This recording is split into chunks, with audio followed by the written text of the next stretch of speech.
The wind had been a merciless companion for weeks, a constant sculptor of the plains, carving away at a man's resolve just as it did the rock and soil. Eli felt it in his bones, a deep, settled weariness that had little to do with tired muscles. It was the ache of solitude, the kind that came from months spent with no company but the lowing of cattle and the shuffling gait of his horse. Dusty. The drive was over. The herd was delivered, the pay collected. And now the vast, empty canvas of the West stretched before him, promising nothing but a bitter winter.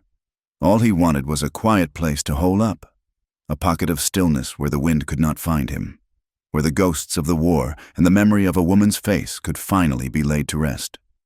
He pushed his hat down, shielding his eyes from the low, angry sun bleeding across the horizon.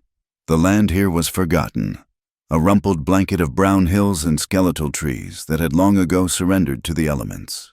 It was the sort of place most folks hurried past. But to Eli, it looked like peace.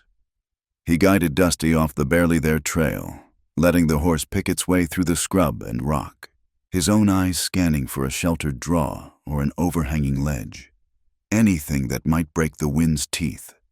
That is when he saw it. Not a wisp of smoke, but the idea of one, a faint gray smudge against a grayer sky, rising from a crease in the hills ahead. Hope, a feeling so foreign it was almost painful, flickered in his chest. A man did not make a fire in the open with winter breathing down his neck. Smoke meant a chimney meant a cabin, shelter. He urged Dusty forward, the horse seeming to sense the shift in his rider's purpose. As they crested the next rise, the source of the smoke came into view, and the flicker of hope died in his throat. It was a ruin. The cabin stood like a broken tooth, its back half reduced to a pile of charred timbers and blackened stone. The roof had caved in on one side, leaving a gaping wound open to the sky. Whatever fire had taken this place had been savage, hungry. It was a tomb, not a home. Eli was about to turn away, a curse forming on his lips, when he noticed the smoke again, thin but steady, curling from the stub of a stone chimney that still stood defiant amidst the wreckage.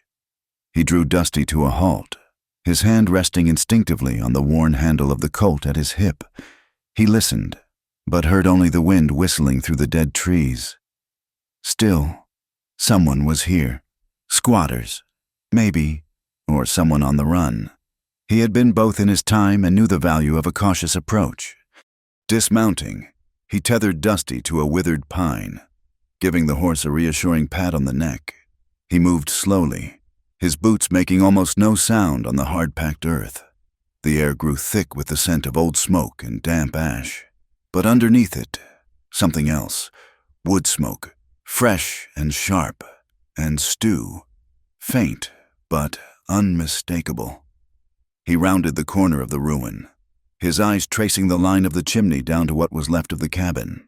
The front wall and door were mostly intact, sheltered by a high bank of earth. A crooked plank was nailed over a shattered window pane.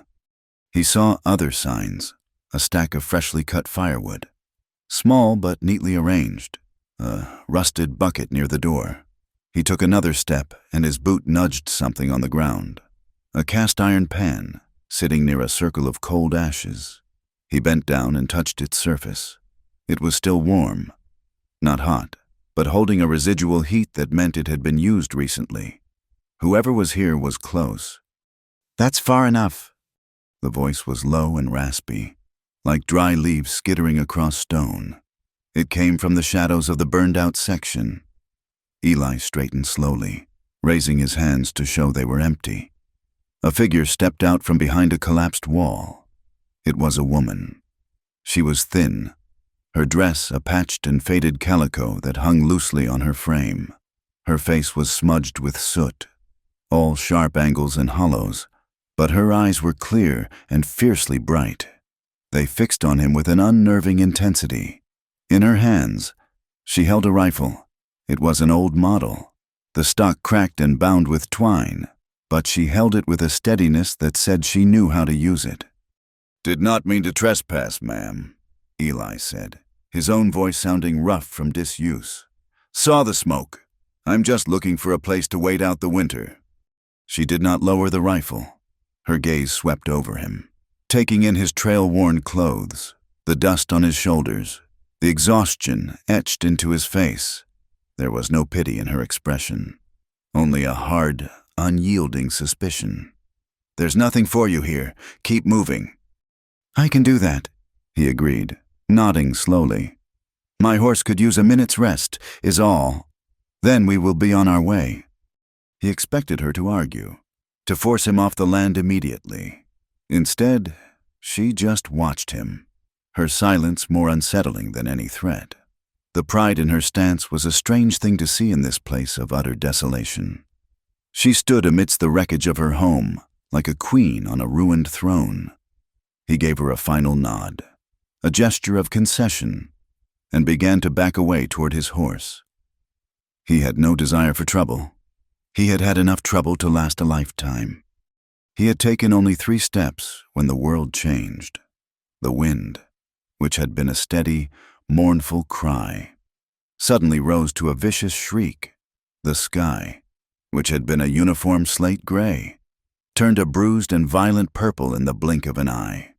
A blast of frigid air hit him like a physical blow, carrying with it the first hard pellets of sleet. Dusty whinnied, stamping his feet nervously. The storm broke with a primal fury that was unique to the high plains. There was no warning, no preamble, just a sudden, all-out assault. Sleet turned to snow, thick and wet, driven horizontally by a gale that tore at his clothes and stung his exposed skin. In seconds, the surrounding hills were swallowed by a swirling white curtain. Visibility dropped to near zero. Leaving now was not just foolish, it was suicide. Eli turned back toward the cabin, pulling his collar up against the onslaught. The woman was still there, a silhouette against the gloom, the snow already clinging to her hair and shoulders. She had not moved, had not flinched. She simply watched the storm as if it were an old and hated acquaintance. He had no choice. Swallowing his own pride, he walked back toward her, leaning into the wind. He had to shout to be heard over the howl. "Ma'am, I cannot ride in this. It will kill us both." She looked from the storm to him, her expression unreadable. For a long moment, he thought she would refuse, would leave him to freeze in the tempest. Her face was a mask of indecision, a war between caution and some deeper, buried instinct. Finally, with a barely perceptible sigh of resignation, she gave a short, sharp jerk of her head toward the door. "One night, you sleep by the door. You touch nothing. At first light, you are gone." "Understood," Eli shouted, relief washing over him. "And my thanks." She did not answer, turning and disappearing through the doorway. Eli rushed to his horse, untying the reins and leading the grateful animal to the lee side of the cabin, where a small, rickety lean-to offered meager protection. He unsaddled Dusty, rubbing him down as best he could and draping the saddle blanket over his back for warmth. Then, pulling his own bedroll from the saddle, he ducked through the low doorway and into the dim, smoky interior of the cabin. The space was small, cramped, and smelled of ash, damp earth, and boiled roots. The fire in the hearth was little more than a pile of sullen embers, offering more smoke than heat. The woman was kneeling before it, adding a few small sticks, her back to him. The part of the cabin they were in was the only part left standing. It was a single room, maybe 10 feet by 12. A rough-hewn table with one chair stood against the far wall. A pile of furs and ragged blankets in the corner served as a bed. The floor was packed earth, uneven and cold. Every surface was coated in a thin layer of soot. "Close the door," she said without turning around. Her name, he learned later, was Marion. Eli pushed the heavy plank door shut, plunging the room into near darkness, the only light coming from the struggling fire and the gray gloom filtering through the chinks in the walls. A heavy bar rested beside the door, and he slid it into place, sealing them in against the roaring storm. The sound of the wind was slightly muffled now, a low, constant moan that vibrated through the very timbers of the ruin.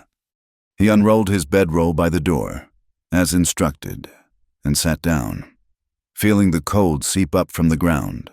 He was an intruder, an unwelcome presence in this woman's strange, broken sanctuary. They sat in silence for a long time, the only sounds the fire's crackle and the storm's lament. Marion did not speak, did not even look at him. She stared into the flames as if searching for an answer in their dance. Eventually, she rose and moved to the table. She took down a small, dented pot that was hanging from a nail and scraped its contents onto 2 tin plates. She placed one on the floor near him, then sat at the table with her own. The meal was a small helping of boiled roots and 2 hard, stale biscuits. It was a poor meal, but it was hot, and Eli was too hungry and too grateful to complain. He ate slowly, chewing the tough, fibrous roots, his eyes occasionally flicking toward the woman. She ate with a grim efficiency, her gaze fixed on her plate. The silence was thick and heavy, a third presence in the room. As his eyes adjusted to the gloom, Eli began to notice things, small details that painted a troubling picture of his host. He saw her lips move now and then, forming silent words as if she were carrying on a conversation with an unseen person. Her movements were jumpy, her head tilting at every creak of the cabin, every shriek of the wind. She was a woman living on a knife's edge of fear. Later, when she thought he was asleep, he watched through slitted eyes as she checked the bar on the door, then retrieved a long, wicked-looking hunting knife from a sheath on the wall.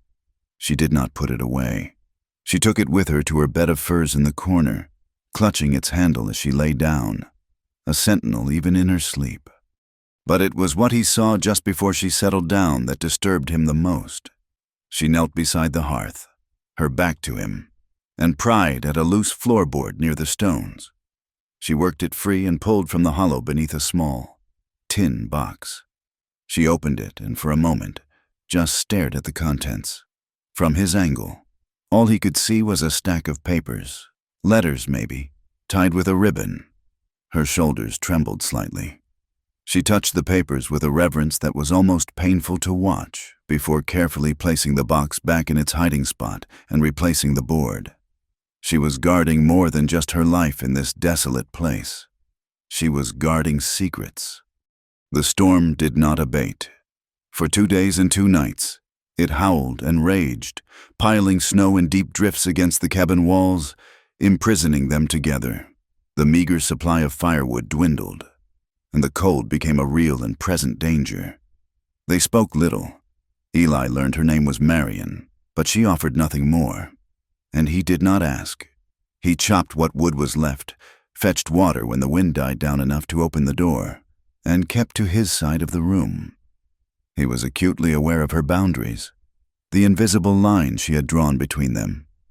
On the 3rd morning, the wind had quieted to a low moan, but the snow was still falling, thick and heavy. The firewood was nearly gone. Eli knew he could not stay, but he also knew leaving was impossible.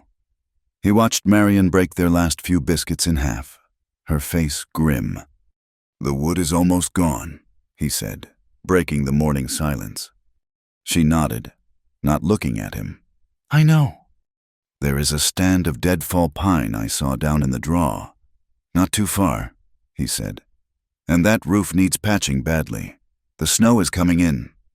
He pointed to a corner where a steady drip of melting snow was forming a puddle on the floor. "I have an axe and some skill with it. I can fix the roof, bring in enough wood to last a week, in exchange for a few more days of shelter, until the storm passes for good." Marion stopped chewing and looked at him, truly looked at him. For the first time, her eyes were piercing, searching for a lie, for some hidden angle. He met her gaze steadily, letting her see the honesty of his offer. He was a practical man, and this was a practical arrangement. Survival. Her face remained a cold, hard mask. A long, tense moment passed. When she finally spoke, her voice was flat, devoid of any emotion, but her words carried a chilling weight that settled deep in his gut. "You can stay," she said, her eyes like chips of ice. "But you should know. The last man who stayed here died screaming." She turned back to her food. The conversation over. The statement hung in the air between them, more potent than the cold. It was not a threat, it was a warning, delivered with the simple finality of a death sentence. Eli felt a shiver trace its way down his spine that had nothing to do with the freezing temperature of the room. He wanted to ask what she meant, who the man was, what had happened in this cursed place. But the look on her face, the absolute and terrifying emptiness in her eyes, told him that some questions were better left unasked. A week passed. The storm finally blew itself out, leaving behind a world of stunning white silence. The sky was a brilliant, aching blue, and the sun on the snow was blinding, but they were snowed in. The drifts were chest-high in places. The trail he had followed completely obliterated. There was no leaving. The deal stood. Eli worked. He spent his days clearing a path, felling dead trees, and splitting logs until his muscles burned and his hands were raw. He patched the hole in the roof with scavenged planks from the ruin and packed the gaps with mud and moss. He worked with a singular focus, finding a grim satisfaction in the simple, honest labor. It kept his mind from dwelling on the woman who watched him from the doorway. Her expression always guarded. Her silence a constant, unnerving presence. One afternoon, while clearing snow from the lean-to, he saw a figure moving in the distance. A man on snowshoes making his way slowly across the valley. It was the first human being he had seen in months besides Marion. The man was a trapper, his back bent under the weight of his furs. He saw the smoke from the cabin and altered his course, likely hoping for a hot drink and a moment of company. Eli met him outside, not wanting him to approach the cabin and upset Marion. The trapper's name was Silas. A wiry old man with a beard caked with ice and eyes that had seen too many winters. He was grateful for the conversation, his words tumbling out in a rush. "Did not figure anyone was living up in the old Miller place," Silas said, accepting a cup of hot water Eli had brewed over a small fire. "Not since the missus went mad." Eli kept his face neutral. "Miller place?" "Aye, belonged to a man named Thomas Miller. Big man. Owned half the valley once. Mean as a gut-shot grizzly. Though, married a young thing from back east. Pretty as a picture. They said Marion was her name." Silas spat a brown stream of tobacco juice onto the snow. "Poor girl. Miller treated her something awful. Heard stories. Things a man should not do to a dog, let alone his wife. The whole town knew it. But Miller had everyone in his pocket. The law, the preacher, everyone." Eli felt a cold knot tighten in his stomach. He thought of the knife she slept with, the hidden box, the scars he was sure she carried beneath her worn dress. "What happened to him?" Eli asked, his voice low. "Dropped dead one night," Silas said, lowering his voice conspiratorially. "Sudden-like. Folks said it was poison. Said she got tired of the beatings and put something in his stew. They could not prove it, of course. But the town turned on her something fierce. Thomas's kin ran her off the ranch, and the good people of Harmony Creek, well, they made it clear she was not welcome. Called her a murderess, a harlot, exiled her. Last I heard, she had holed up in this old cabin her husband kept for hunting. That was last year. Most figure she froze to death or starved, or that the madness finally took her proper." Silas looked toward the cabin. His eyes narrowed with a mixture of fear and pity. "You best be careful. Friend, a woman scorned is one thing. A woman who has lost her mind is another. They say she talks to spirits out here. Says her husband's ghost still haunts her. She is poison, same as she put in his stew." The trapper finished his water, shared a bit of his jerky, and then went on his way, leaving Eli alone in the vast, silent snow. The old man's words echoed in his head. Mad, murderous, poison. He looked at the cabin, at the thin curl of smoke rising into the cold air. It did not look like a home. It looked like a cage. He should have left. Every instinct for self-preservation screamed at him to pack his things and take his chances in the snow. He was a simple man. He wanted a quiet winter, not a shared one with a woman haunted by ghosts and accusations. Staying was foolish. It was dangerous. And yet, he could not bring himself to go. He thought of her pride, the defiant way she held her thin shoulders. He thought of the quiet strength in her eyes, the resilience of a wild thing that had refused to be broken. He had seen that look before, in the eyes of soldiers who had seen hell and somehow walked out the other side. She was not mad. He knew that, deep in his gut. She was wounded, and for some reason he could not explain. The thought of leaving her to face the winter and her demons alone was a thought he could not bear. Despite his better judgment, Eli stayed. The routine continued. He chopped wood. She cooked. The silence between them remained, but it had changed. It was no longer just empty space. It was filled with the things the trapper had said, with the weight of her past and the uncertainty of his own decision. The hard work and the thin food began to take their toll. A week after the trapper's visit, a deep chill settled into Eli's bones that had nothing to do with the outside air. It started as a shiver he could not shake, then progressed to a teeth-chattering cold, followed by a wave of burning heat. By evening, his head was pounding, and the small cabin seemed to spin around him. He stumbled back inside after securing Dusty for the night, his legs feeling like lead. He made it as far as his bedroll by the door before the world tilted sideways. He saw Marion look up from the fire, her eyes widening slightly as he swayed on his feet. He tried to speak, to tell her he was just tired, but the words would not come. The floor rushed up to meet him, and the world dissolved into a roaring darkness. His last conscious thought was of her face, framed by the firelight. For the first time since he had met her, the hard mask of suspicion was gone. In its place was something else, something he could not name. It was not fear. It was not pity.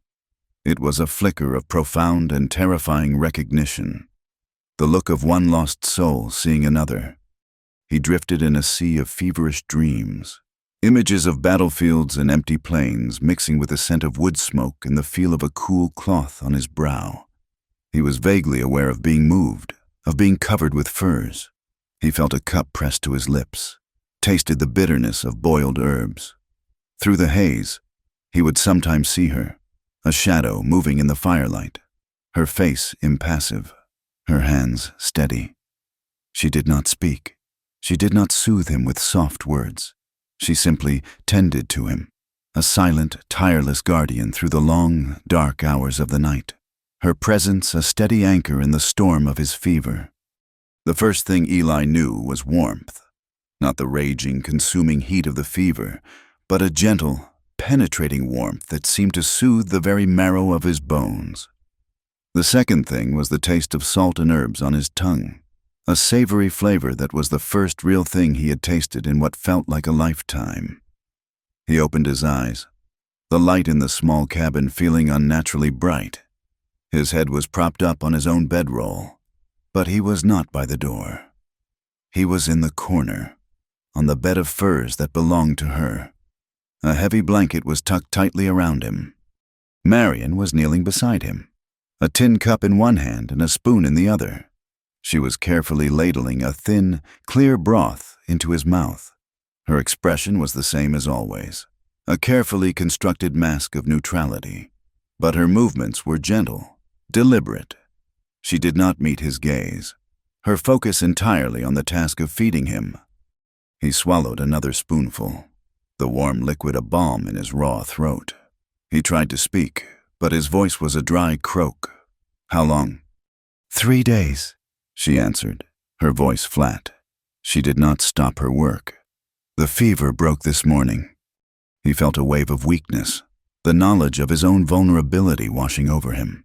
For 3 days he had been completely at her mercy, helpless as a newborn. She had tended to him, kept him alive in this frozen wasteland. A debt had been formed, the kind that was not easily repaid. He felt a strange and unfamiliar pull toward this woman, a gratitude so profound it felt like a physical weight in his chest. As if sensing the turn of his thoughts, she set the cup down and finally looked at him. Her eyes were clear and hard, leaving no room for misunderstanding. "Do not mistake this," she said, her voice low and steady. "I did not want to bury a body come spring. That is all. Do not get any ideas. I will not be your wife, and I will not be your whore. This changes nothing." The words were like a slap of icy water, sharp and sobering. They extinguished the fledgling warmth of his gratitude, replacing it with a familiar, weary ache. He had expected nothing from her, yet the starkness of her declaration still stung. He managed a slow nod, the effort making his head swim. "Understood," he rasped. She seemed satisfied with his answer. She stood, her duty done, and returned to her side of the room, leaving him to the silence and the slow, arduous task of reclaiming his strength. In the days that followed, a new routine settled over the cabin, one dictated by his weakness and her unyielding boundaries. He was too weak to chop wood, so he spent his time mending his gear, sharpening his knife, and watching her. He watched the way she moved, with a quiet efficiency that wasted no motion. He watched the way she conserved their dwindling food supply, making a thin stew of dried meat and roots last for days. He watched the way her eyes would sometimes drift toward the window, a distant, haunted look clouding her features. They rarely spoke. The silence was their language, a shared space built of necessity and mutual caution. A question about the weather, a statement about the firewood. That was the extent of their conversation. Yet, in that silence, Eli found himself learning her. He learned the specific creak of the floorboard that signaled she was awake. He learned the rhythm of her breathing when she slept, a sound that was often broken by a sharp, indrawn gasp as nightmares took hold. He learned that she truly did whisper to herself, quiet, broken conversations with ghosts only she could see. He never asked. He simply listened to the sound of her loneliness and found it a mirror of his own. As his strength returned, he took up his axe again, the familiar weight a comfort in his hands. He fell back into the rhythm of his work, chopping wood, clearing paths, securing the lean-to for his horse. Each swing of the axe was a step back toward being whole, a reaffirmation of his purpose. He was a man who worked. It was all he knew. One evening, as twilight bled purple and orange across the endless snow, a new sound intruded upon their quiet world. It was a low, hungry sound that raised the hairs on Eli's arms, the howling of wolves. Not one, but a pack. They were close, drawn by the scent of his horse. Marion froze, her hand clutching the handle of the knife that was always tucked into her belt. Her eyes darted toward the door, wide with an animal fear. Eli moved past her, taking his rifle from the pegs where it rested. He checked the load, his movements calm and practiced. "Stay inside," he said, his voice quiet but firm. "Bar the door behind me." He did not wait for an answer. He slipped outside into the biting cold, the crunch of his boots on the snow sounding unnaturally loud. The moon was rising, casting long, distorted shadows across the landscape. He saw them then, a handful of gray shapes moving at the edge of the trees, their eyes glowing like malevolent embers in the gloom. They were testing the air, circling, growing bolder. Dusty was stamping and snorting in the lean-to, his fear a palpable scent on the wind. Eli raised the rifle, resting it against the corner of the cabin. He took a steadying breath, letting it out slowly, the vapor pluming in the frigid air. He did not want to kill them. He was a cattleman, not a hunter, and he respected the wild creatures of this land. But his horse was his life, his only way out of this wilderness. He waited until the largest of the pack, the clear leader, separated from the others and took a few confident steps toward the lean-to. He squeezed the trigger. The report of the rifle was a deafening crack that shattered the evening stillness. The wolf leaped into the air with a strangled yelp and fell to the snow. kicking once before lying still. The other shapes melted back into the shadows of the forest, their hunt broken. Eli stayed outside for a long time, making sure they were truly gone. When he was satisfied, he re-entered the cabin. Marion was standing exactly where he had left her, a statue carved from fear. She looked at him, then at the rifle in his hand. The next morning, he went out and skinned the wolf. It was a fine pelt, thick and gray, a worthy prize for a hard winter. He spent hours scraping and treating it, his hands growing numb from the cold.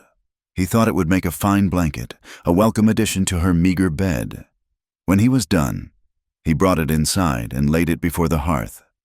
"For you," he said simply. "To thank you for your help when I was sick." Marion stared at the pelt. She did not move, did not speak. Her face was a blank canvas. She looked at the soft, thick fur, at the testament to his skill and his provision, and her expression was utterly empty. Eli felt a familiar confusion. He had offered a gift, a practical and valuable thing. He had expected gratitude, or at least a nod of acceptance. She knelt down, her hand hovering over the pelt for a moment before she snatched it up. She walked to the hearth, opened the small iron door of the firebox, and, without a word, shoved the entire pelt inside. The fine fur sizzled and smoked, a foul, acrid smell filling the small cabin. Then it caught, bursting into a brief, brilliant orange flame before collapsing into a blackened, stinking mass. She closed the door and turned to face him, her eyes burning with an intensity that took his breath away. "I do not want your gifts," she said, her voice shaking with a suppressed, violent emotion. "I do not want anything from a man that is bought with blood." She retreated to her corner, leaving him standing in the middle of the room, the stench of burned hair and his own foolishness thick in his throat. He did not understand. He had protected her, provided for her, and she had thrown it back in his face. A deep, angry frustration welled up inside him. He opened his mouth to argue, to demand an explanation, but the look on her face stopped him. It was not anger he saw there. It was a pain so profound it looked like madness. That night, the wall of silence between them finally cracked. She did not speak for hours after the incident with the pelt. She just sat by the fire, staring into the flames. Eli kept his distance, nursing his bruised pride. But as the fire died down to embers and the cabin grew cold, she spoke, her voice so quiet he almost did not hear her. "He liked to hunt," she said, her voice a dead monotone. "My husband—" Eli stayed silent, knowing this was not a conversation, but a confession. He would bring them back, the deer and the wolves. He would hang their heads on the wall. He would make me clean them. He liked to see me with blood on my hands. She paused, taking a shaky breath. "He was a cruel man, Eli. The things he did, the town knew. They all knew. They saw the bruises. They heard my crying. But he was a rich man, a powerful man. So they turned their heads. They pretended not to see." She hugged her knees to her chest, rocking slightly. "When he died, they did not call it justice. They did not call it a blessing. They called it murder. And they pointed their fingers at me. It was easier to believe I was a monster than to admit they had let one live among them for so long." She fell silent again. The only sound was the sigh of the wind outside. Eli's anger had evaporated, replaced by a hollow, aching pity. He thought of the trapper's words, of the town called Harmony Creek. There was no harmony there, only hypocrisy and fear. Another long silence stretched between them. Then Marion rose. She came to him, stopping a few feet away. The firelight cast flickering shadows across her face, making it impossible to read her expression. "Turn around," she whispered. He did not understand. "What?" "Turn around," she repeated, her voice gaining a steely edge. "Face the fire." Confused but compelled by the strange urgency in her tone, he did as she asked. He stood and turned his back to her, facing the dying embers in the hearth. He heard a rustling behind him, the sound of cloth moving. He stood rigid, his every muscle tensed. What was she doing? "You can look now," she said. He turned slowly. She was standing in the same spot, but she had pulled the top of her dress down off her shoulders, exposing her back to him. The firelight fell across her skin, and Eli felt the air leave his lungs. Her back was a road map of old pain. A latticework of pale, silvery scars crisscrossed her skin, some thin and fine, others thick and puckered. He saw the faint, yellowish ghosts of old bruises and a scattering of small, round marks that he recognized with a sickening certainty as burns. It was not a sight meant to arouse a man. It was an indictment, a testament to a savagery he could barely comprehend. It was an act of profound and terrifying defiance. She was showing him the truth the town had chosen to ignore. He was shaken to his core. A primitive, violent rage rose in him, a desire to hunt down the ghost of Thomas Miller and exact a justice that was long overdue. But that was a fool's errand. The man was dead. All that was left was the woman he had destroyed. Eli did not touch her. He did not speak a word of comfort or pity. He knew, with an instinct he did not know he possessed, that such things would be an insult to her. This was not a plea for sympathy. It was a bearing of witness. So he just stood there, his hands clenched into fists at his sides, and bore witness to her pain. He saw a single tear trace a path through the soot on her cheek, but she made no sound. They stood like that for a long, silent moment, two solitary figures bound by a shared glimpse into the abyss. Then she pulled her dress back up, hiding the evidence of her past, and returned to her bed of furs without another word. Eli did not sleep that night. He sat by the cold hearth. The image of her scars burned into his mind. The outside world intruded 2 days later. The sound of horses and men's voices, rough and loud, carried on the clear winter air. Marion heard it first. Her head snapped up, her body going rigid. The color drained from her face, leaving it a waxy, terrifying white.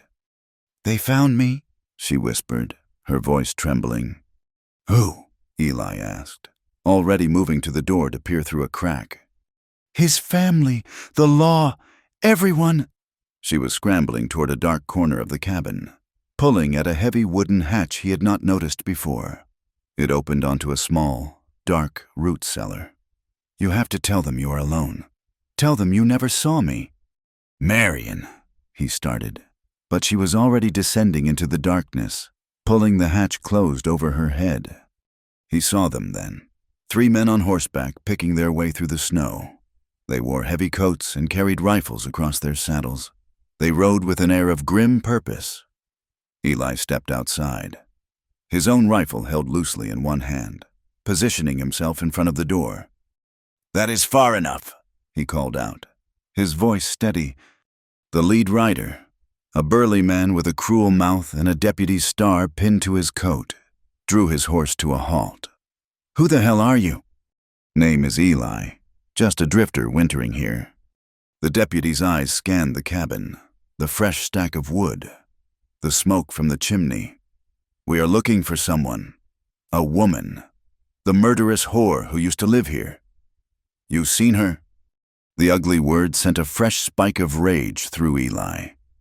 He kept his face impassive. "Been here a month. Have not seen a soul but a passing trapper. This place was empty when I found it."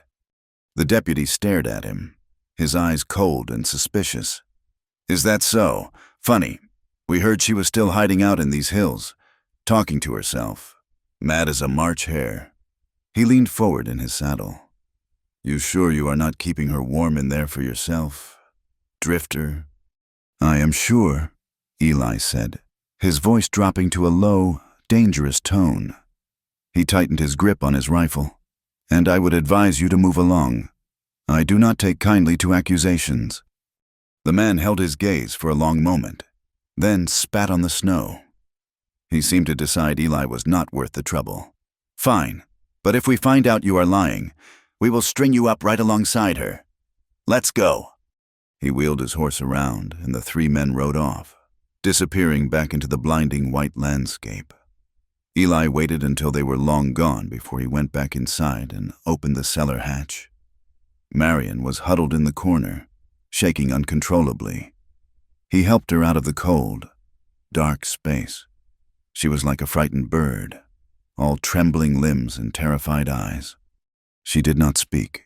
She collapsed onto her bed of furs and finally, for the first time since he had met her, she broke down. The sobs that racked her body were silent, tearless things, a dry, ragged grief that was almost more terrible to witness than loud weeping. Eli did not know what to do.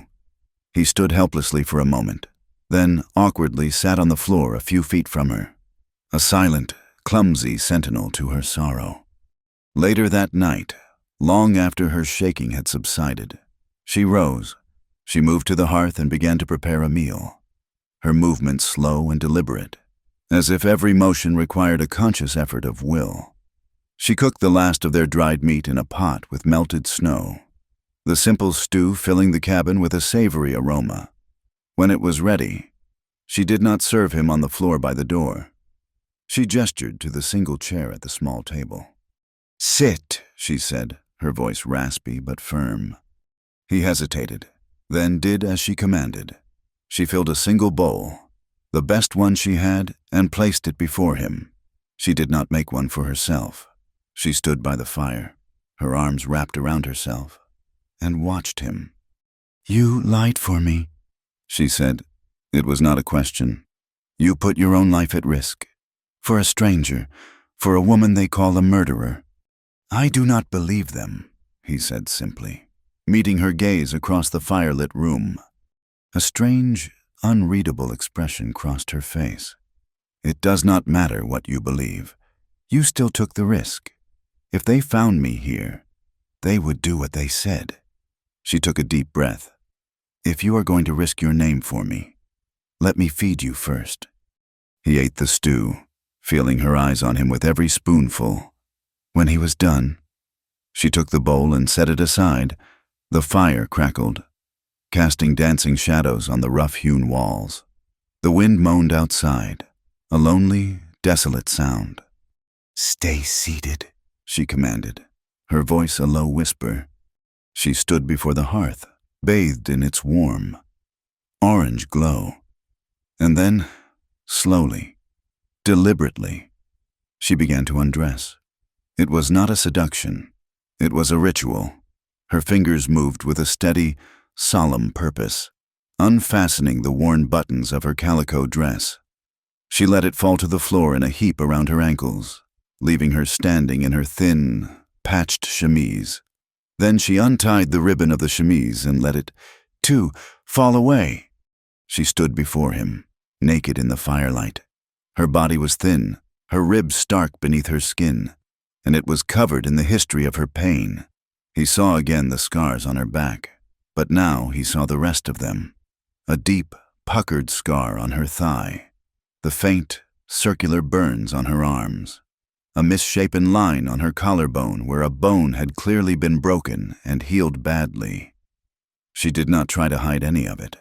She stood straight and proud, her head held high, letting him see every mark, every bruise, every desecration that had been inflicted upon her.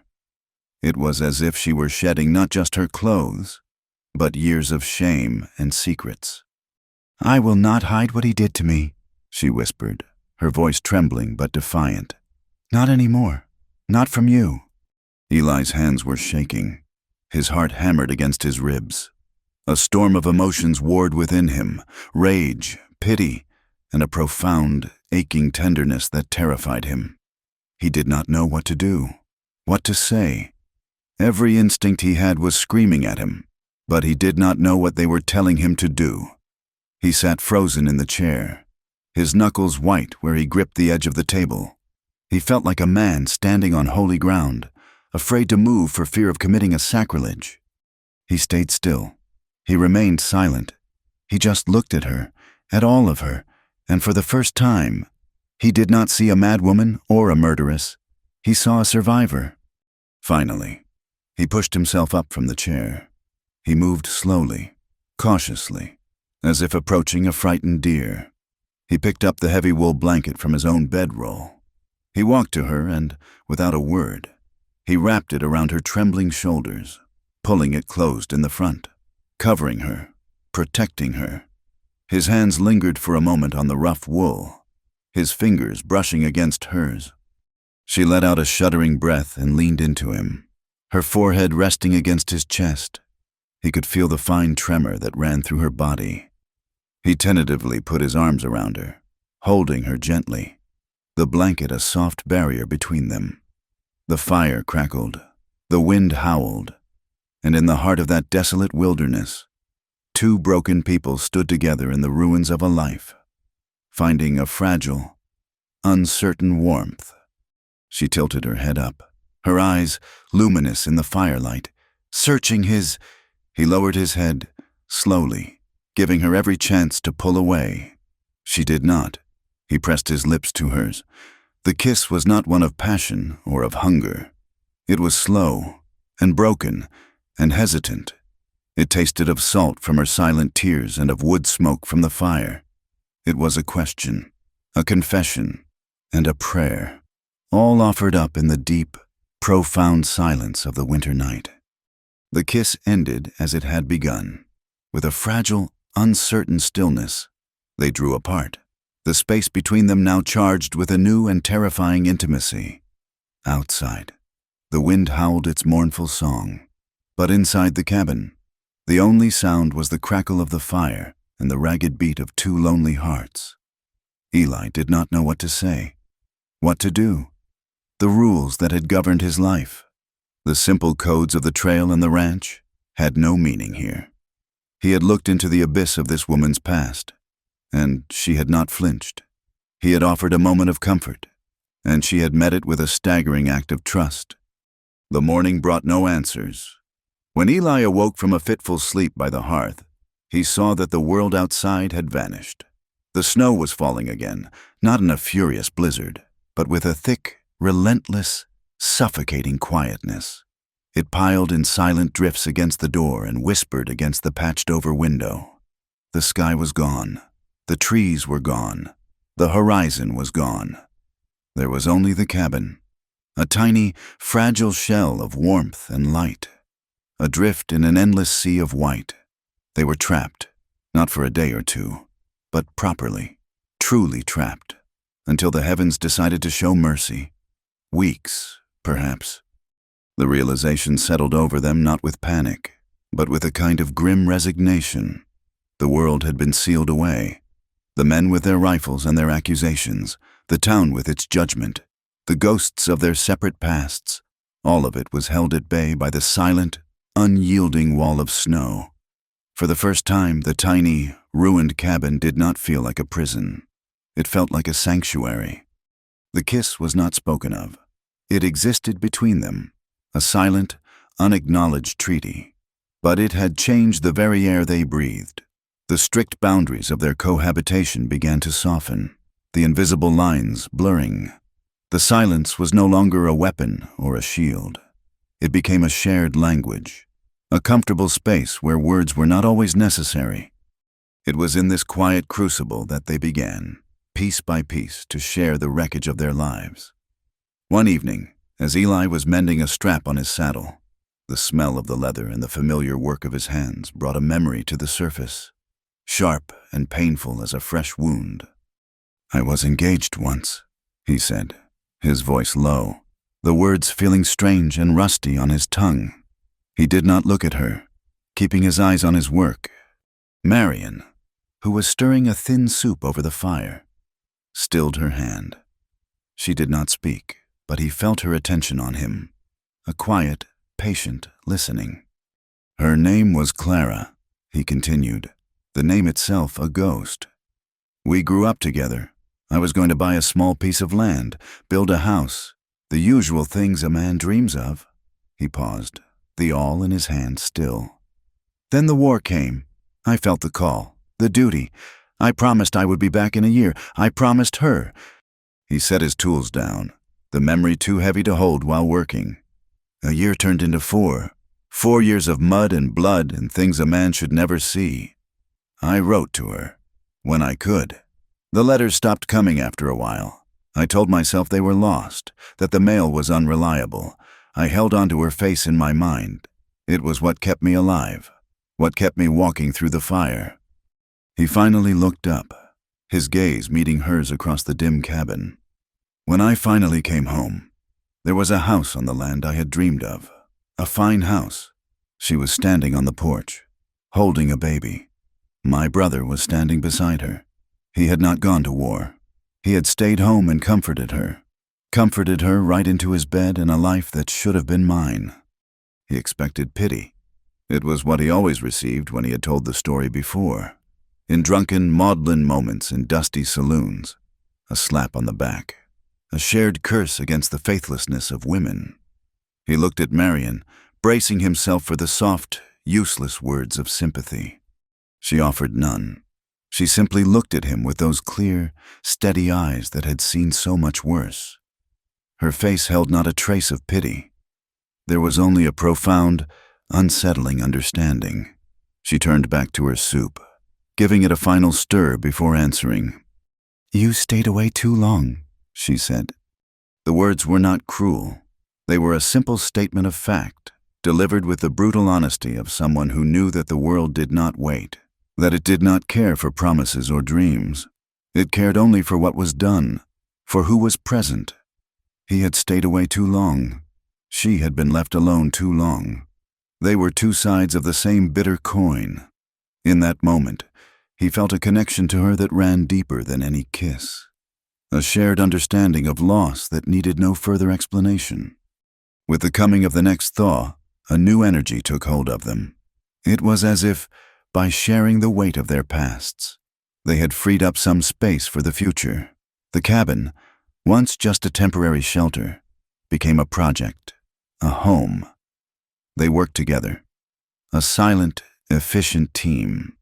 Eli used his axe to square up new timbers from the deadfall he had collected, reinforcing the charred and weakened walls.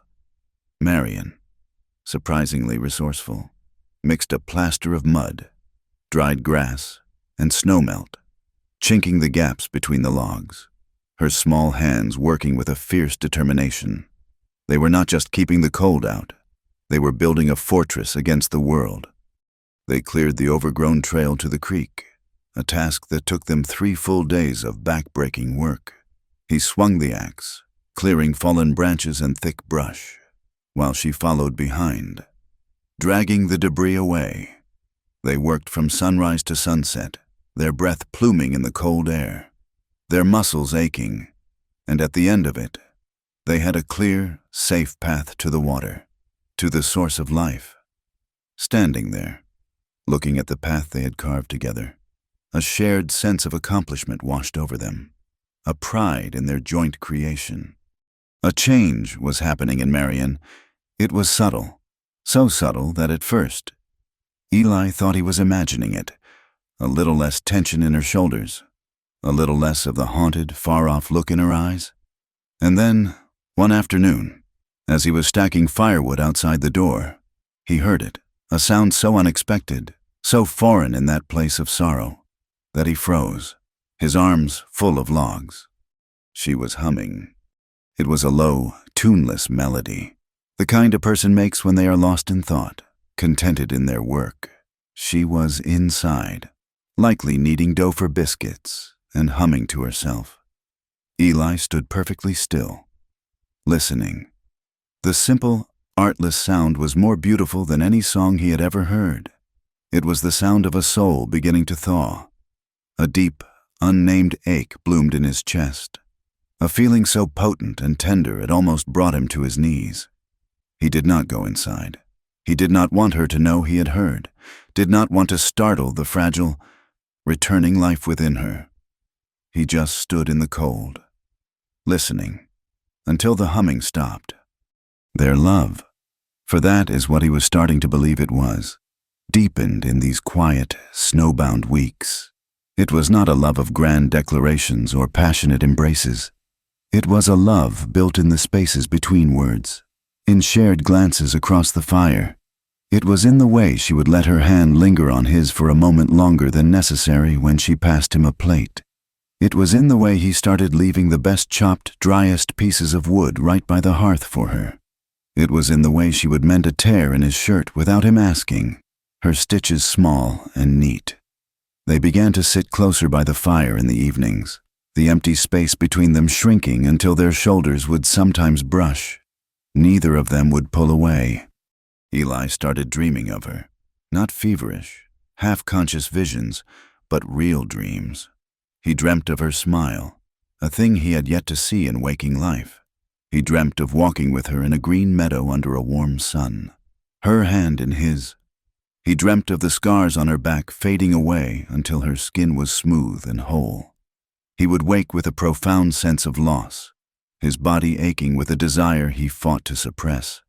He would look over at her sleeping in her corner, her face softened by sleep but still troubled, and he would hold back. Her trust was a wild, shy thing. To startle it now with his own clumsy needs would be a sin. She still woke from nightmares. Not every night, but often enough. She would make no sound, but he would hear the sharp intake of her breath, would see her body go rigid in the dim light. He would lie still on his own bedroll, his heart aching for her, and wait until the quiet rhythm of her breathing returned, signaling that she had escaped the ghosts and fallen back into sleep. One night, the terror must have been worse than usual. He was woken by a small sound, a muffled sob. He sat up. She was sitting on her bed of furs, her arms wrapped around her legs, her shoulders shaking. The fire had burned down to embers, and the cabin was filled with a deep, chilling cold.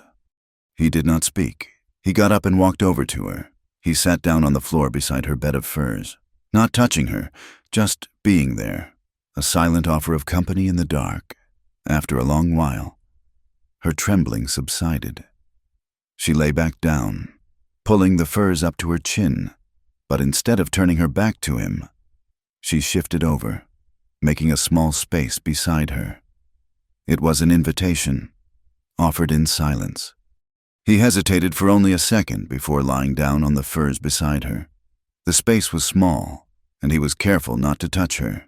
They lay side by side, two separate souls, staring up at the dark, smoke-stained timbers of the ceiling. He could feel the warmth of her body, could hear her soft, uneven breathing. He did not know what this meant, but he knew it was a shift, a milestone. He slowly, carefully, reached out his hand and gently took her wrist. Her skin was cool, her pulse a faint, fluttering beat beneath his fingertips. He held it lightly, a simple, physical connection that said, "I am here, you are not alone."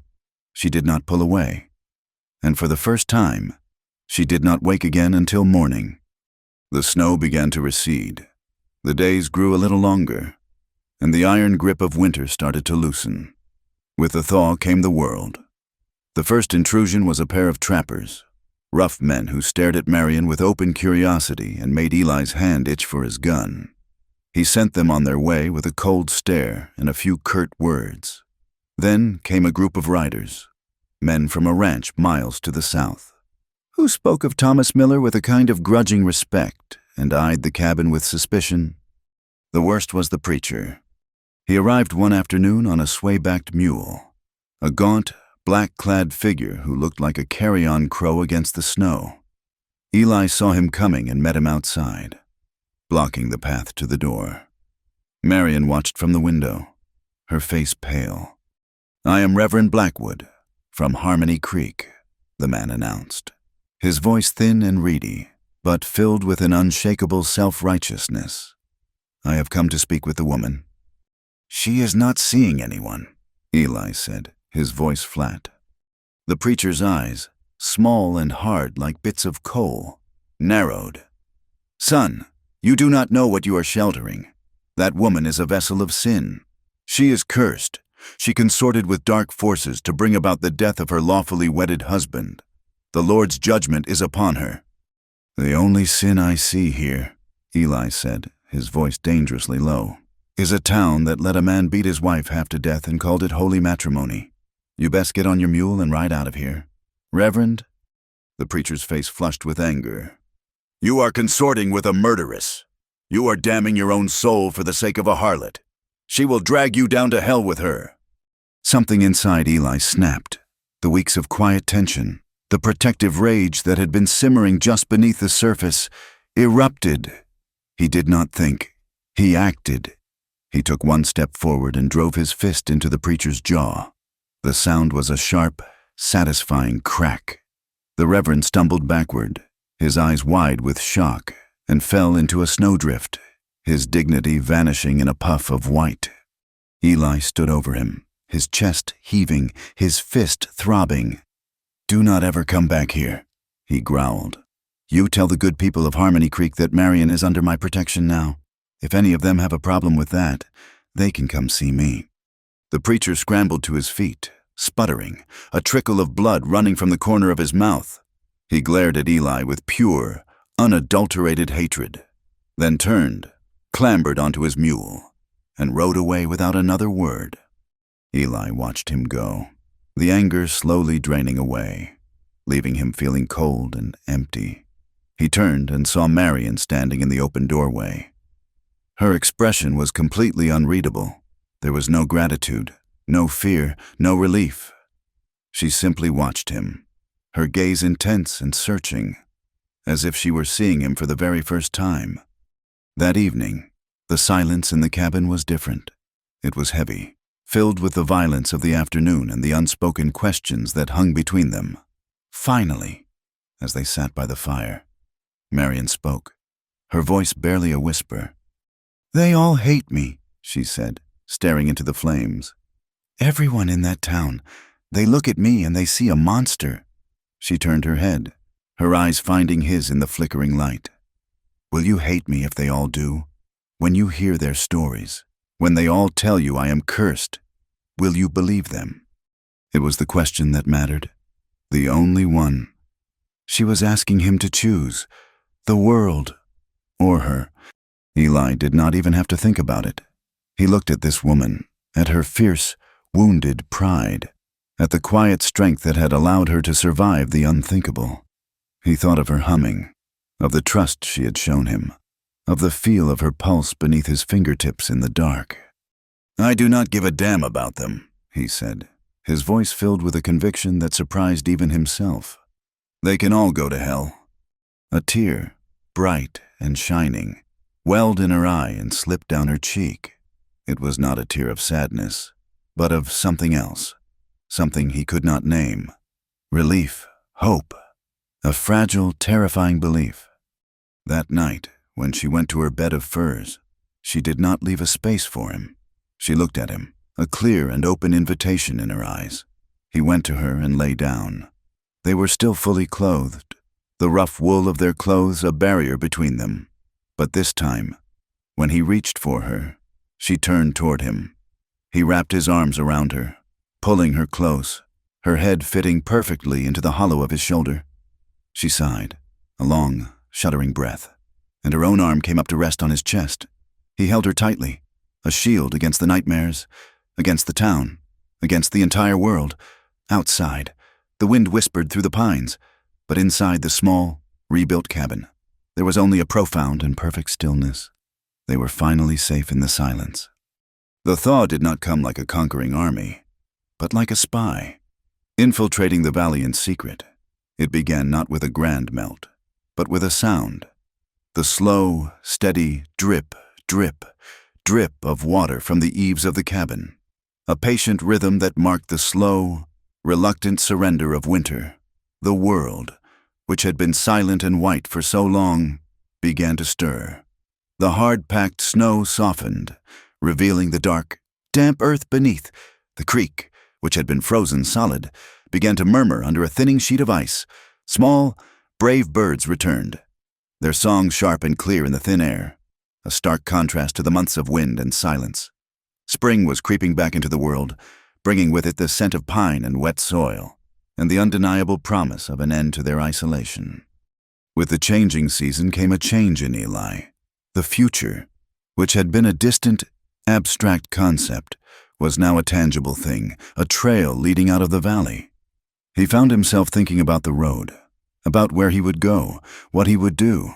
But now, for the first time in years. His thoughts of the future were not solitary. They were filled with the image of Marion. He pictured her not in this broken-down cabin, but walking beside him on a dusty trail, her face turned toward a new horizon.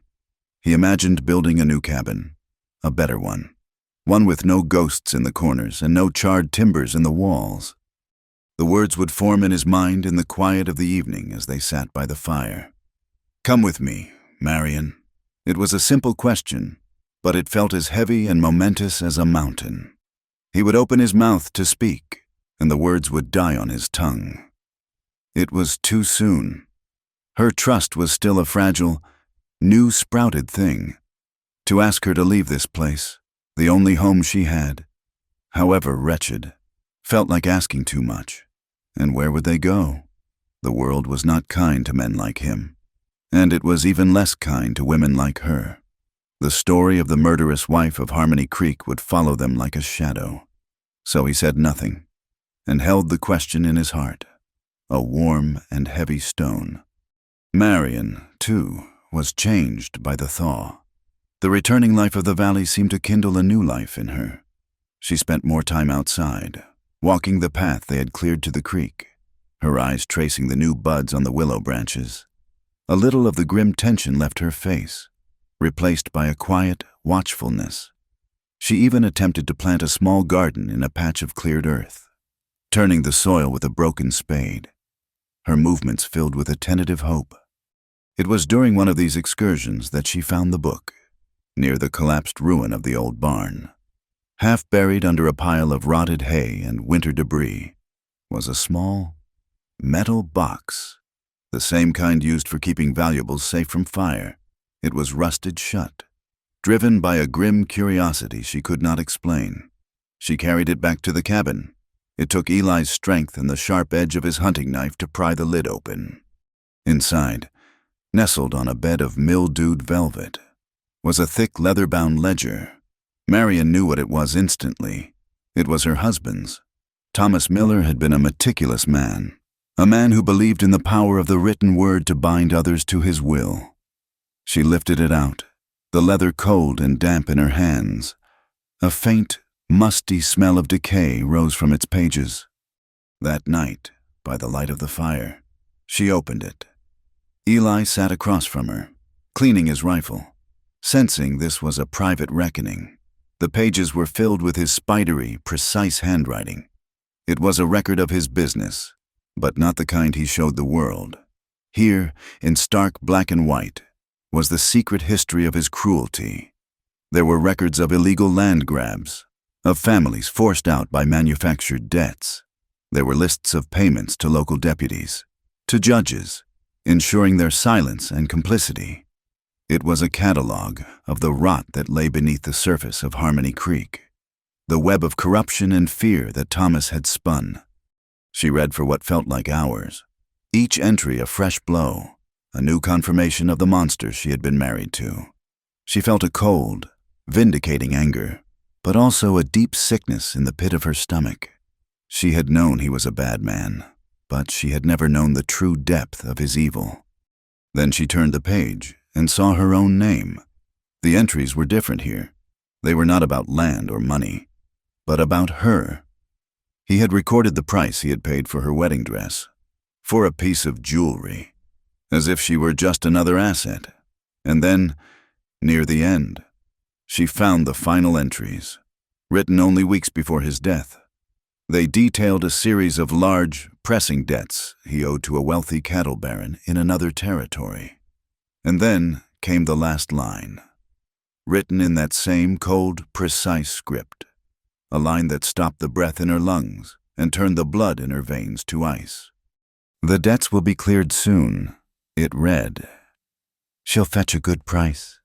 She read it again, and then a third time, the meaning crashing down on her with the force of a physical blow. He had not just been cruel. He had not just been abusive. He had been planning to sell her, like a horse, like a head of cattle, like a piece of property, to pay his debts. The finality of it, the absolute dehumanization, was more devastating than any blow he had ever landed on her. All his talk of her duties as a wife, of her place in his home, it had all been a lie. She was not his wife. She was his possession, an asset to be liquidated when it suited him. A wave of nausea washed over her. She slammed the book shut, a choked, guttural sound escaping her throat. Eli was at her side in an instant, his hand on her shoulder. "Marion, what is it?" She could not speak. Her whole body was trembling. She simply pushed the ledger into his hands, her fingers shaking as she pointed to the last, terrible line. He read it, his face hardening, a low curse escaping his lips. He looked from the page to her, his eyes filled with a murderous rage on her behalf. They did not speak of it further that night.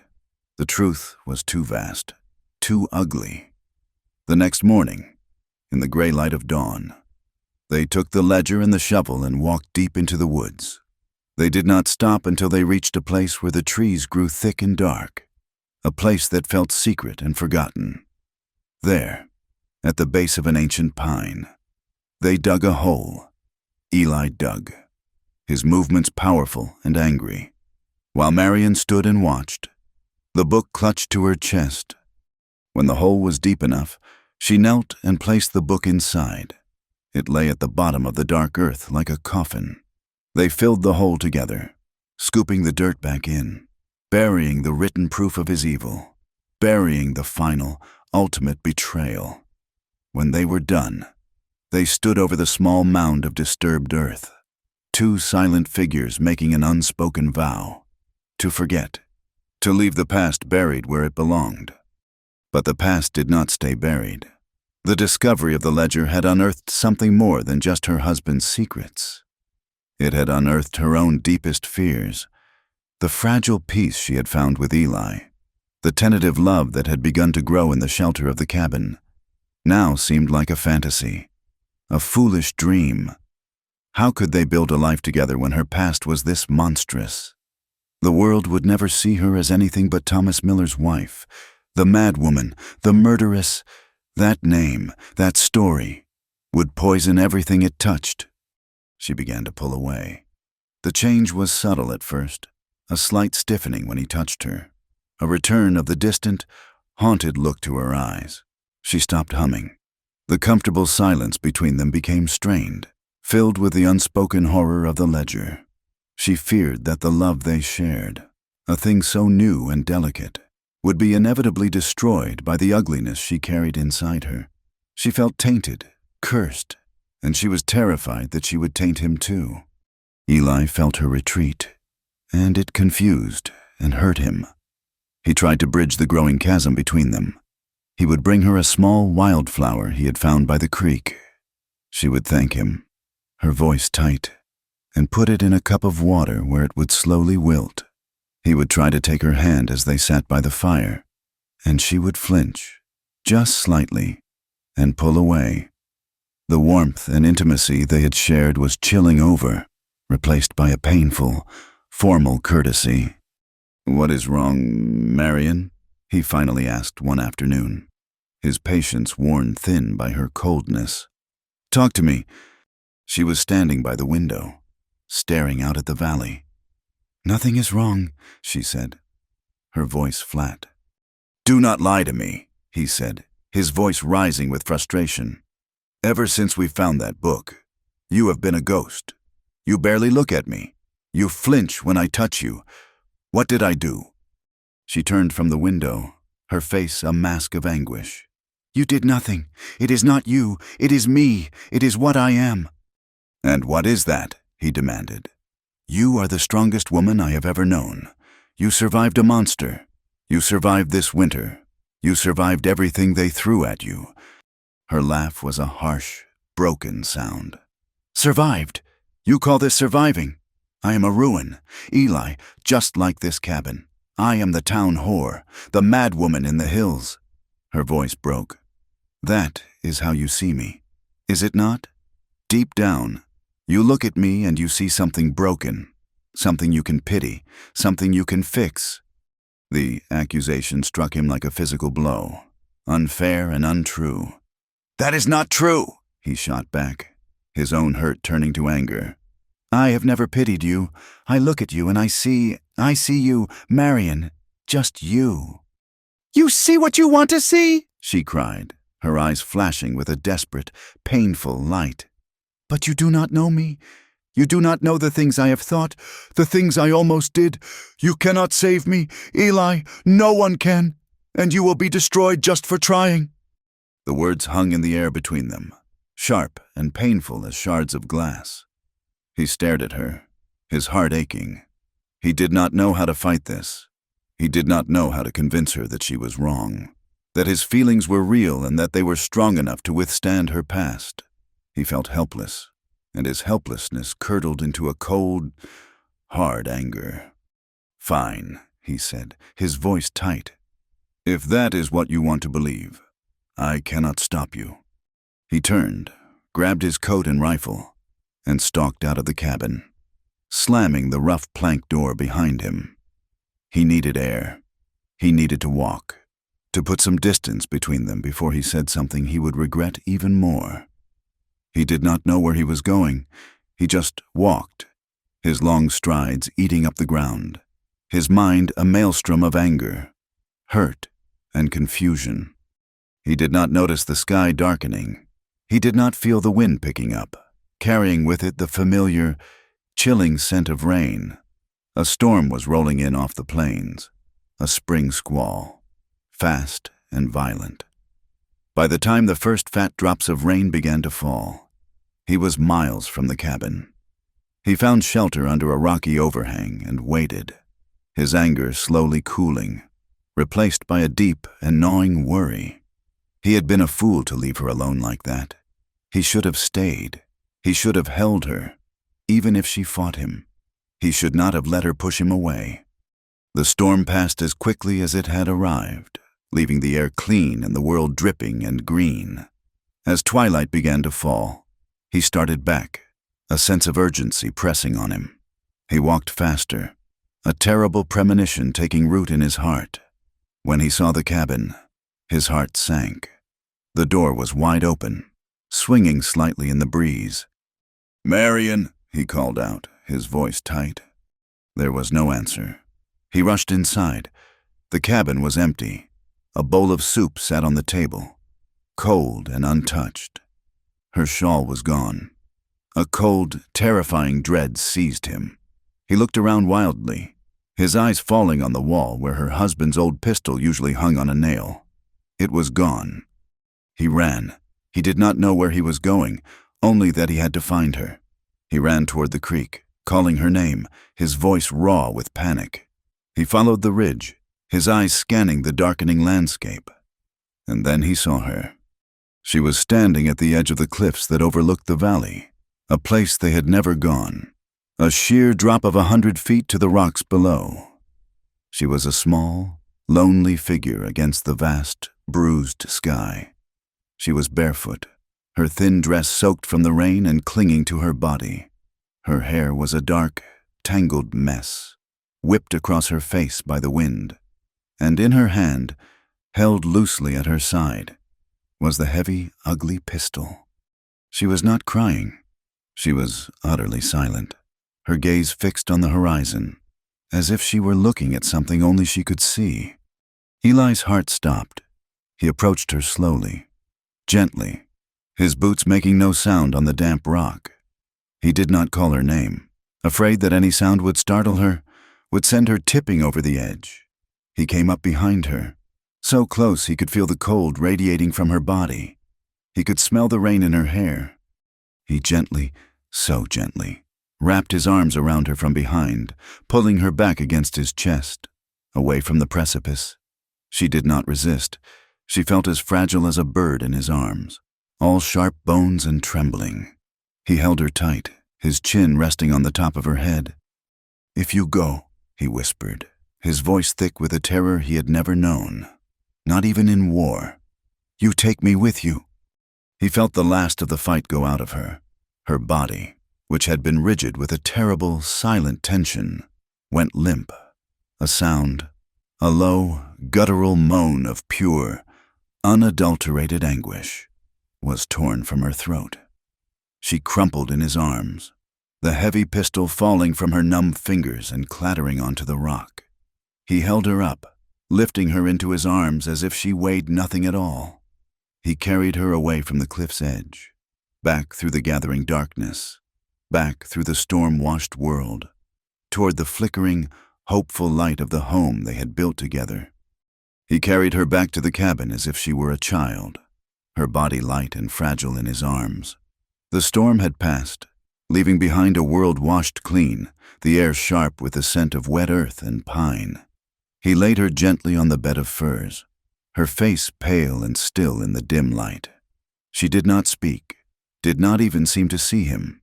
Her eyes were fixed on some distant, terrible point in her memory.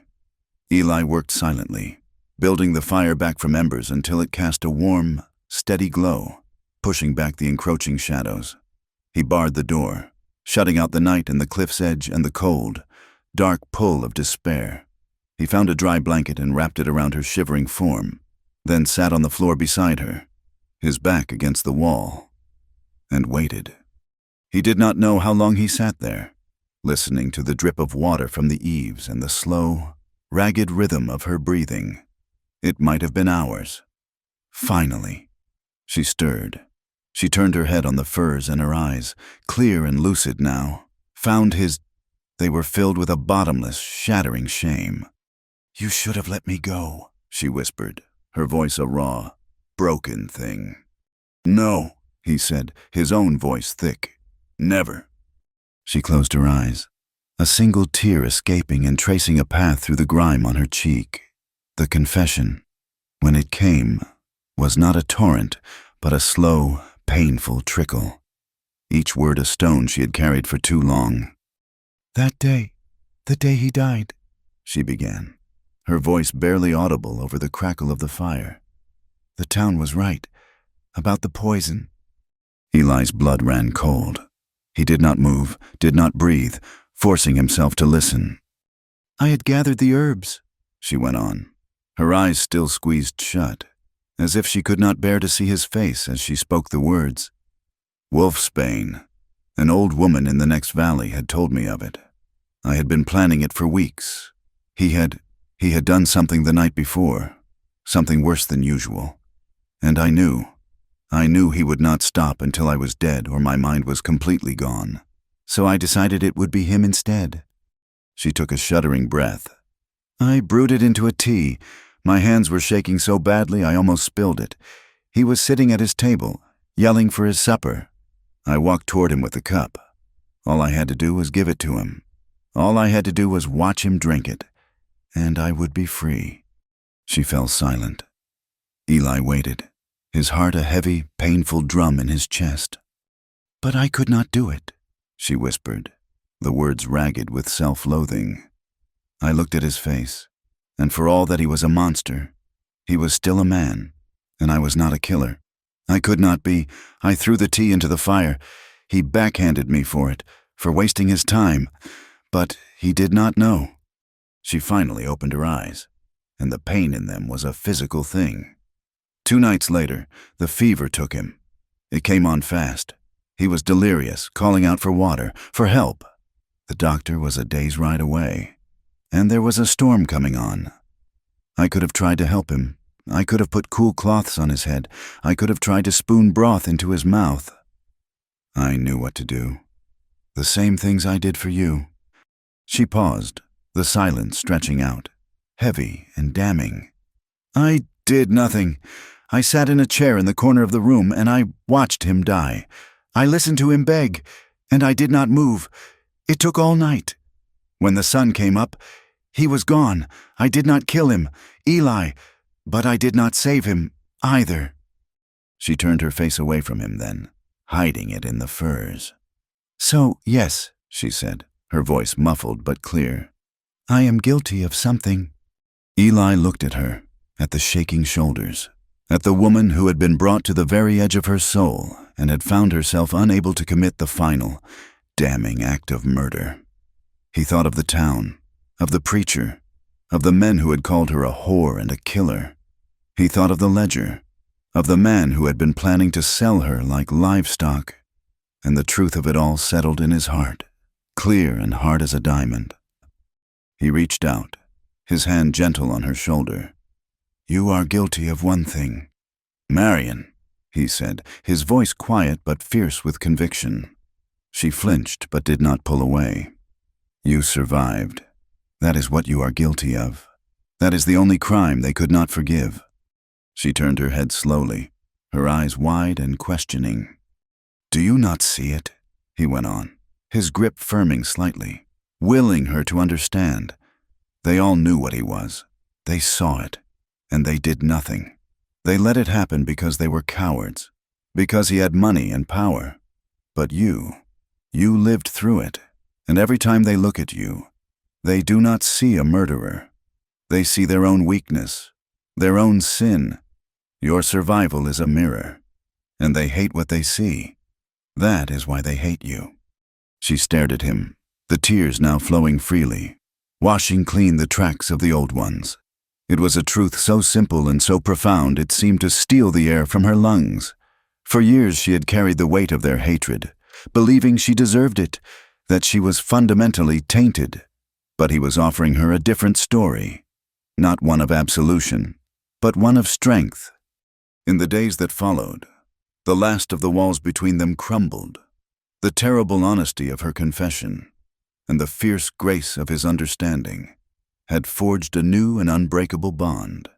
The cabin was no longer a place of ghosts and survival.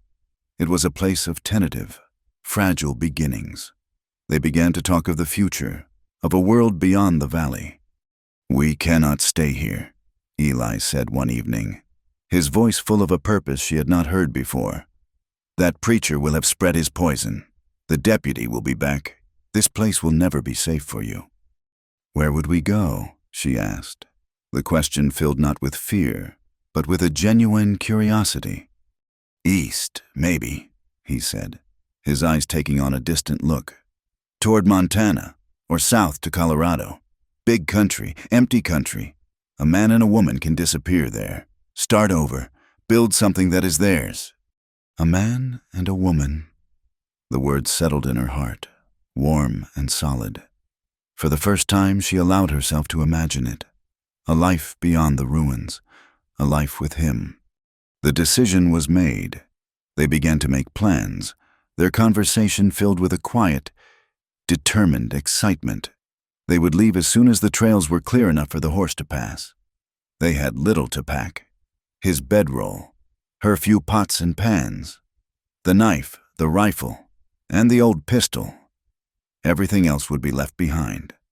The day before they planned to leave, Marion did something that sealed their pact. She took a pair of old, rusted sewing scissors from her box and stood in the sunlight that streamed through the open cabin door. She looked at Eli, a small, determined smile touching her lips for the first time. "I cannot be her anymore," she said softly. Then she gathered her long, dark hair in one hand, the hair that her husband had always insisted she keep long, and began to cut. The scissors were dull, and the work was slow and ragged. Hunks of hair fell to the dirt floor around her feet. She cut until it was short, brushing against her jawline, framing her thin, sharp face. When she was done, she looked different, younger, fiercer. The last vestiges of the broken rancher's wife were gone, lying in a heap on the floor. In her place stood a new woman, a woman ready to face an unknown world. Eli watched her, his heart so full it felt like it might burst. They were packing the last of their things the next morning when the sound of horses came again. But this time, it was not a distant sound. It was close and fast. Eli grabbed his rifle, his face grim. "Get inside," he ordered. But it was too late. 2 riders burst into the clearing. It was the deputy, the man from before, and with him was a younger man with the same cruel mouth and the arrogant, proprietary air of Thomas Miller, his son, Silas. "There he is," the deputy snarled, pointing a finger at Eli. "The drifter. Told you we would find him harboring her." "We are not looking for a fight," Eli said, his voice low and even, his rifle held ready. "We are just leaving." "Oh, you are leaving. All right," Silas sneered, dismounting, a heavy riding crop in his hand. "You are leaving for a jail cell, on charges of aiding a fugitive."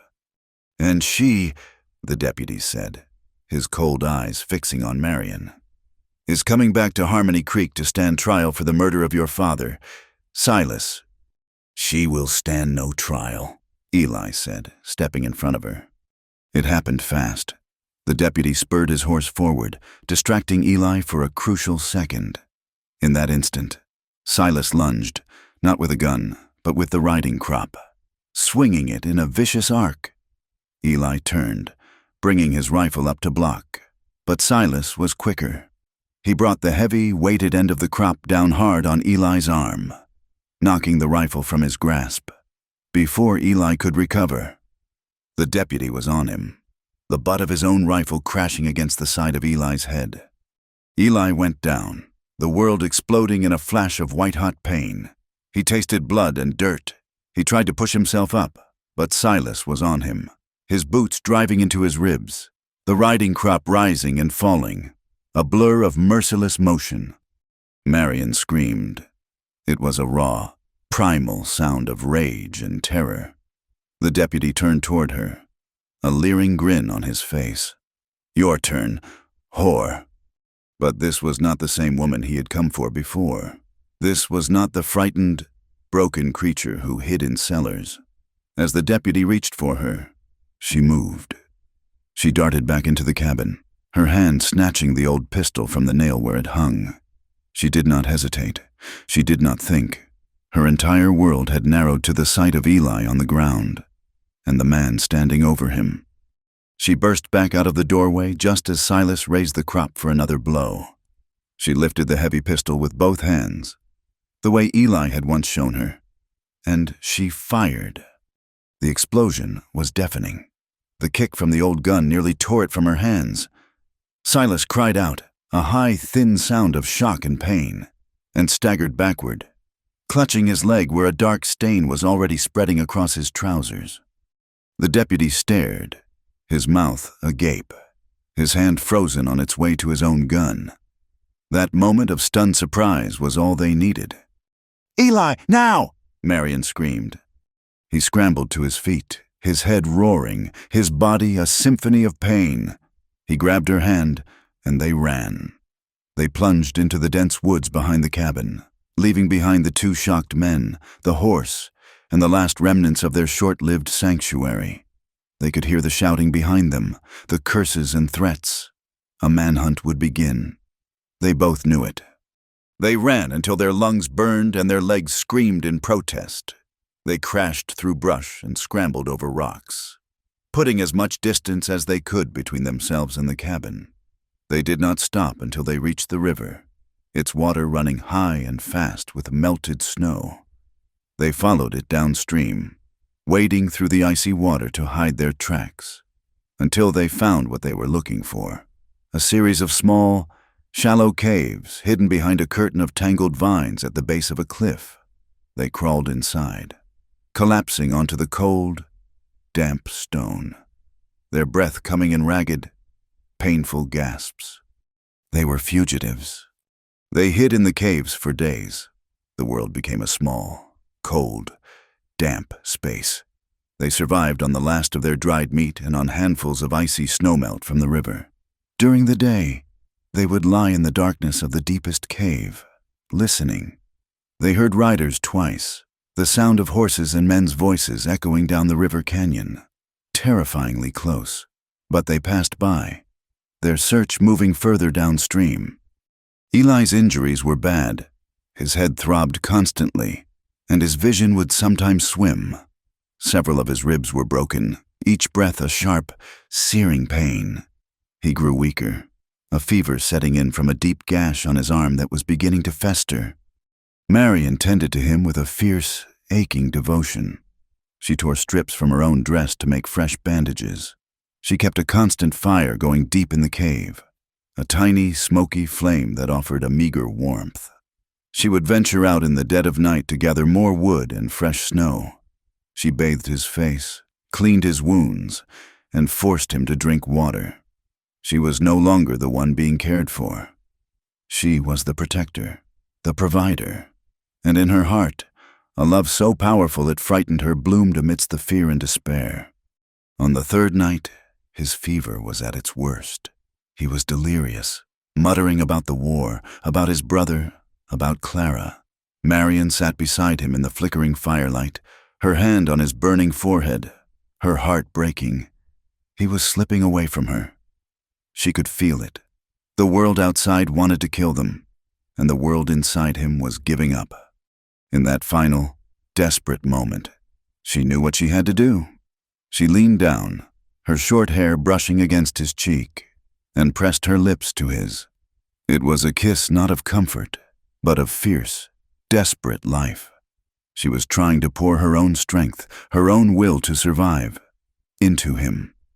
He stirred, his eyes fluttering open. They were glassy with fever, but for a moment, he seemed to see her, to know her. She pulled back slightly, her face inches from his. "This time?" she whispered, her voice thick with tears and a love that was stronger than any fear. "This time, let me undress you." She did not wait for an answer. Her fingers, though trembling, were steady.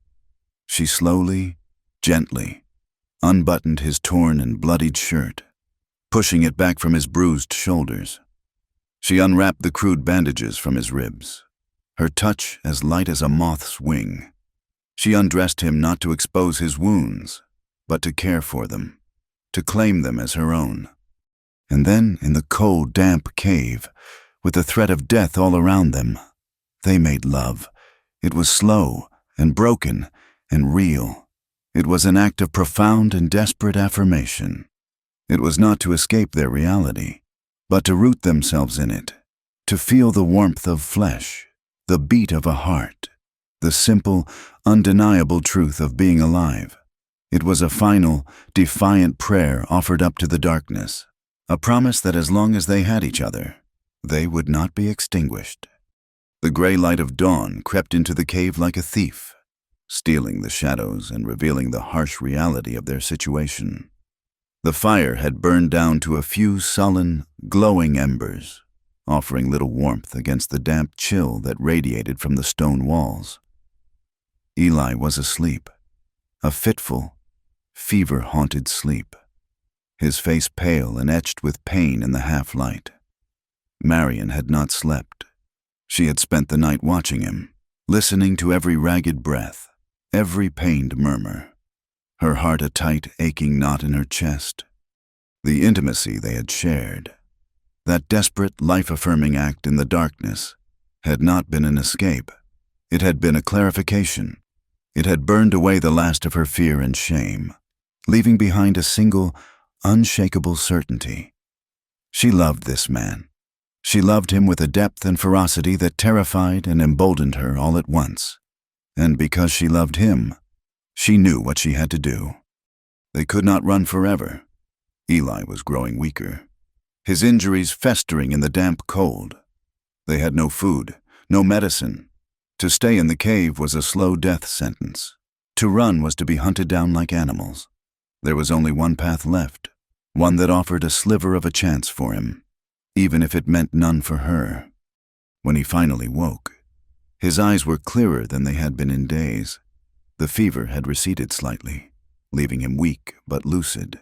He saw her sitting by the cave entrance, staring out at the sliver of morning sky, and he knew. The same grim decision had settled in his mind as well. "We cannot stay here," he said, his voice a rough, painful rasp. "No," she agreed, not turning to look at him. "We cannot." He began to push himself up, a sharp groan of pain escaping his lips. "We will wait for nightfall. Try to head north, follow the river, if we can get a day's ride ahead of them." "No, Eli," she said, her voice quiet but absolute. She finally turned to face him, her expression one of calm, heartbreaking resolve. "There is no he." He stared at her, not understanding. "What are you talking about?" "I am going back," she said. "I am going to turn myself in. "The hell you are," he snarled, the effort of his anger making him wince in pain. "They will hang you, Marion, without a thought, without a trial." "Perhaps," she conceded, a strange serenity in her eyes. "But it is the only way. I will tell them the truth, that I shot Silas Miller, that I forced you to help me, that you had no knowledge of who I was until it was too late. They want me, not you. If I give myself up, they will have no reason to hunt you anymore. You can get away. You can make it to Montana." He struggled into a sitting position, his face a mask of disbelief and fury. "You think I would let you do that? You think I would ride away and leave you to them? After everything?" "You must," she insisted, her voice gaining a desperate edge. "You are a good man. Eli, you deserve a life. I have only ever brought you pain and trouble. This is the only thing I can do to repay the kindness you have shown me. Please, let me do this." He looked at her, at the fierce, determined love in her eyes, and his own anger broke. He saw her plan for what it was, an act of sacrifice, an attempt to save him by destroying herself. It was the purest, most selfless thing he had ever witnessed, and it tore his heart in two. He reached out, his hand finding hers in the dim light, his grip surprisingly strong. "No," he said, his voice low and unwavering, leaving no room for argument. "Listen to me. There is no me without you. Not anymore. I am not leaving you. We face them together, or we do not face them at all. That is the end of it." She looked at their joined hands, at the raw conviction in his eyes, and the last of her resolve crumbled. She had been so prepared to be a martyr, but she had never considered that he would refuse to be saved. The tears she had held back for days finally came, silent and hot. He was right. Their fates were intertwined now, for better or for worse, together or not at all. They did not have a horse. Theirs was a long, slow walk out of the river canyon and back toward the world of men. Eli leaned heavily on her, each step an agony, his face pale and beaded with sweat. Marion was his crutch, his guide, his strength. They moved in a bubble of shared pain and grim determination, the world around them a blur of greening trees and mocking bird song. It was late in the afternoon when they stumbled upon a small, hardscrabble farmstead, a place so poor and isolated it had likely been missed by the posse. An old man with kind, weary eyes found them collapsed by his fence line. He did not ask questions. He saw a man badly hurt and a woman at the end of her rope. He gave them water and the last of his bread. He saw the brand on Eli's saddle, which he had carried all this way, a brand from a rancher he had worked for years ago, a man known to be honest. It was enough. The farmer gave them his old mare, a sway-backed but steady creature, and pointed them down the dusty track that led to Harmony Creek. They rode into town just as the sun was setting, painting the sky in fiery strokes of orange and purple. They rode in silence, side by side, Marion holding the reins. Eli slumped forward in the saddle, his arm around her waist for support. They were not armed. They were not running. They were simply two exhausted souls, come to meet their judgment. Their arrival did not go unnoticed. A child playing in the street saw them first, and his shout brought a woman to her doorway. She stared, her hand flying to her mouth, and then the cry went up. "It is her, the Miller woman! She is back!" It was like kicking an anthill. People began to emerge from the saloon, from the general store, from their neat little houses with their picket fences. They gathered in the street, a murmuring, hostile crowd, their faces a mixture of fear, hatred, and morbid curiosity. The town of Harmony Creek had come to see the final act of their tragedy. Eli felt Marion tremble, and he tightened his arm around her. "I am here," he whispered, his voice a dry rasp against her ear. They continued their slow procession down the main street, the crowd parting before them like a sullen, dirty sea. The murmurs grew louder, uglier. "Murderess! Harlot! Look at her, brazen as you please. A stout woman with a face like a sour apple stepped forward and spat on the ground at the horse's feet. A rock, thrown by an unseen hand, clattered off the dusty street near them. The hatred was a physical thing, a suffocating wave of ill will that threatened to drown them.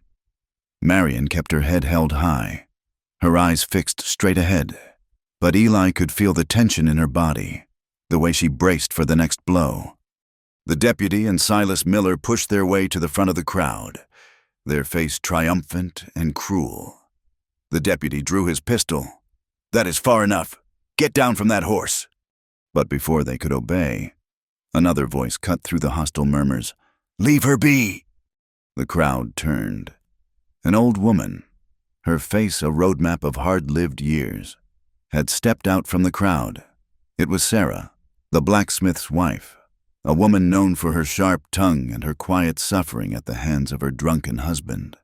She stood, frail but unbending, between them and the deputy.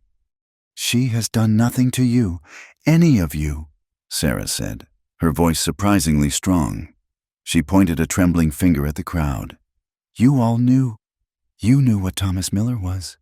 You heard the screams, you saw the bruises, and you all looked the other way." A man in the crowd shouted, "She killed him!" "Did she?" Sarah shot back. "Or did God finally pass a judgment this town was too cowardly to make?" Another woman stepped forward. Then another. They were the forgotten women of the town, the outcasts, the widows, the abused wives. They formed a small, silent phalanx around Sarah, their faces grim, their eyes filled with a shared, bitter understanding. They had all, in their own way, been victims of the town's hypocrisy, and in Marion, they saw not a monster, but a reflection of their own silent battles. Reverend Blackwood pushed his way through, his face livid. "This is an abomination! This woman is a sinner! The law must be upheld!"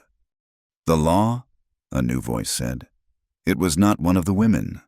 It was the town's other deputy, a younger man named Caleb, who had always seemed to have more of a conscience than his superior. He had not been with the posse that had hunted them, and, in his hand, he held a familiar, leather-bound ledger. "I found this out at the old Miller cabin," Caleb said, his voice loud and clear, ringing through the stunned silence. He had gone back to investigate after hearing the conflicting stories, and had found the freshly disturbed earth by the old barn. "It is Thomas Miller's private ledger, and it tells a different story." He opened the book and began to read. He read of the stolen land, of the bribes, of the false debts. The crowd grew quiet, their angry murmurs replaced by shocked whispers. He read the names of men standing right there in the street, men who had been Miller's cronies, their faces now pale and sweating. And then he read the final, damning entry. "The debts will be cleared soon. She'll fetch a good price." A collective gasp went through the crowd. The truth, in all its ugly, undeniable clarity, had finally come to light. They had condemned a victim while celebrating a monster. The hatred in their eyes was replaced by something else: shame. Silas Miller made a move to run, but the blacksmith, Sarah's husband, a giant of a man who had stood silent until now, stepped forward and laid a hand the size of a ham on his shoulder, holding him fast. The first deputy looked around wildly. His authority vanished, his face a mask of panicked disbelief. The charges against Marion were dropped. There was no proof she had killed her husband, and a mountain of proof that he had been a criminal of the worst sort. The shooting of Silas Miller was deemed self-defense in the protection of an innocent man. She was free, but she was not welcome. The town, in its shame, could not bear to look at her. They had been forced to see the truth, but it did not make them love the one who had revealed it. She was still a ghost, a reminder of their collective sin. They were offered a room at the boarding house, and the doctor tended to Eli's wounds properly, but the town's gaze was still cold, their doors still closed. A few days later, when Eli was strong enough to ride, they left. The old farmer had retrieved Eli's horse, Dusty, and they rode out of Harmony Creek side by side. Not looking back, they left behind the ashes of her old life and the hatred of a town that could not forgive her for surviving. They rode for weeks, heading north into the high country, toward the promise of the mountains. They spoke little, content in the quiet companionship, healing in the vast, empty spaces of the west. They stopped in a quiet mountain pass, a hidden valley with a clear, rushing stream and meadows thick with wildflowers. It was a place that felt untouched by the ugliness of the world. "Here," Marion said, her voice soft. "This is the place." They built a cabin, not a ruin, not a shelter, but a home. They built it together, felling the straight, tall pines, notching the logs, raising the walls. It was small, but it was strong, and it was theirs. They worked from sunrise to sunset, and in the evenings, they would sit by their own fire, watching the stars blaze in the clear mountain sky.